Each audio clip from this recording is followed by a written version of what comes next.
Today on Running to Him. Our actions determine God's response to us.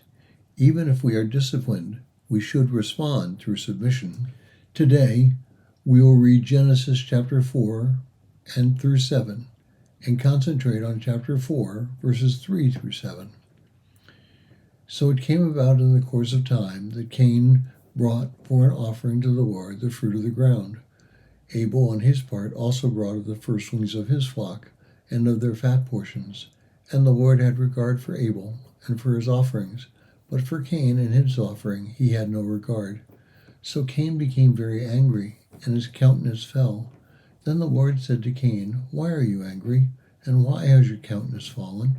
If you do well, will not your countenance be lifted up? And if you not do well, sin is crouching at the door, and its desire is for you, but you must master it." Now the story of Cain and Abel is well known as a story of any story in the Scriptures. But even though it is a simple story, it carries a tremendous amount of insight into mankind's mindset and God's. God recognized the difference between Cain and Abel's sacrifices. Ephraim the Syrian, who's 306 to 373 AD, writes, "Abel was very discerning in his choice of offerings, whereas Cain showed no such discernment. Abel selected and offered the choicest of his firstborn and of his fat ones, while Cain either offered young grains or certain fruits that are found at the same time as the young grains. Even if his offering had been smaller than that of his brother, it would have been as acceptable as the offering of his brother had he not brought it with such carelessness. They made their offerings alternately. One offered a lamb of his flock, the other the fruits of the earth. But because Cain had taken such little regard for the fruit offering that he offered, God refused to accept it in order to teach Cain how he was to make an offering."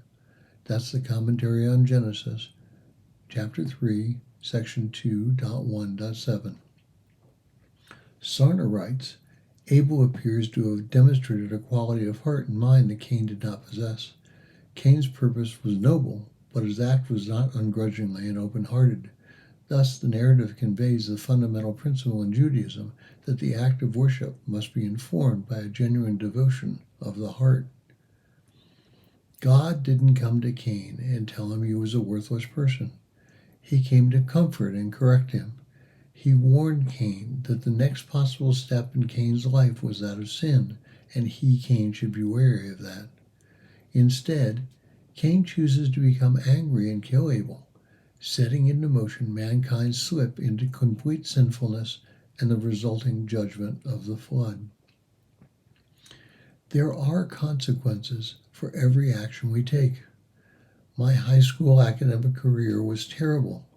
I was virtually failed, and yet I was awarded my high school degree diploma through being socially promoted. When I did go to college, I had much ground to make up to be able to complete my undergraduate degree and my master's degree.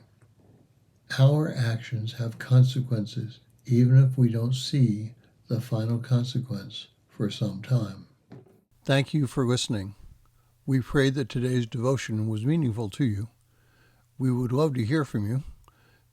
You can use either Facebook or YouTube to like, subscribe, share, and tell others about us. If you would like to contact us, you can reach me at phineasjacobus@runningtohim.net.